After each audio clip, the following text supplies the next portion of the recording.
welcome Prime Minister Massimov. Prime Minister, you're very welcome again. Welcome back here to the Economist Summit. I'm looking forward very much to hearing what you have to say. Good morning, ladies and gentlemen. I am pleased to welcome you to the Silk Road Summit of 2011.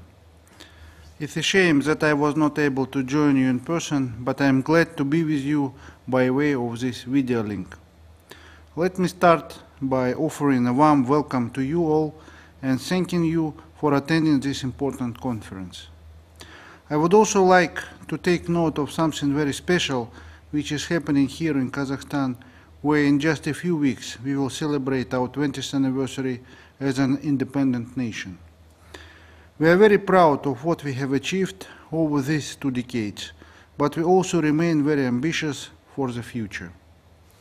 This conference underlines our commitment to working with partners and friends beyond our borders, particularly along the new Silk Road. From the very earliest days, we understood that we did not possess all the answers to our many challenges.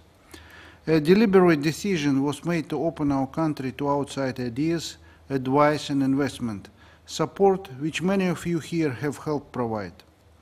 This partnership has played a valuable role in progress we have made and will remain important in the years to come. Indeed, I hope the main outcome of this forum will be a better appreciation of how we are able to deepen this relationship.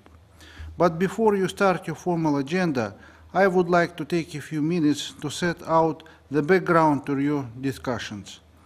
Kazakhstan was not alone in facing the challenges of shaping its own future 2 decades ago. This history is shared by a number of other nations within this region, big and small, following the breakup of the Soviet Union. But it is fair to say that few experts singled Kazakhstan out as a likely success story. They cannot be blamed for their pessimism. Kazakhstan, after all, had an economy with almost no private sector, a struggling industrial base and few reliable public services. But under the leadership and guidance of President Nazarbayev, it is a very different story today. Yet, none of us are taking anything for granted. These are still very challenging times for Kazakhstan and the world economy. The continuing crisis in the Eurozone, for example, casts a shadow for beyond its members. We also know this remains a large gap between where we are as a country and where we want to be. But given the scale and paces of our progress, I suspect far fewer people today will doubt that we will reach our destination. Our economy is among the 10 best performers in the world. Income per capita has risen more than 12-fold. We have been reclassified as an upper middle income country by the World Bank. Our private sector is now home to nearly 700,000 small and medium-sized businesses which employ 2.5 million people. Our economic progress has been helped, of course, by the discovery of natural resource wealth. But we have not been tempted into believing that these natural riches are a guarantee for permanent prosperity. Thus, we are making large-scale and long-term investments to build a diversified, innovative and sustainable economy, and to deliver better public services and higher living standards. We are investing, for example, in modern infrastructure, high-quality education and healthcare to make the most of the great talents of our people. We are also working hard to improve the businesses and investment climate by cutting red tape and strengthening property rights and the rule of law. The results of all this reform is that in the World Bank's Doing Business 2012 survey, Kazakhstan is ranked for the first time among the world's top 50 economies.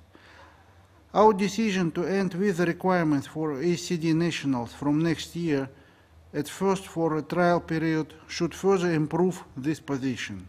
All of this, of course, creates new opportunities for businesses, entrepreneurs and investors, in other words, for people like you. As I said a moment ago, our international partners and foreign investors have helped us to lay strong foundation for a modern economy. And we look forward to even greater international participation in the future as we strive to reach our goals of entering the ranks of fully industrialized high-income nations. Ladies and gentlemen, I would like to close by thanking the Economist Conference for hosting this event. I trust that your discussions will be stimulating and informative and will provide a framework for our collaboration in the year ahead. Thank you very much for your attention. Thank you very much indeed.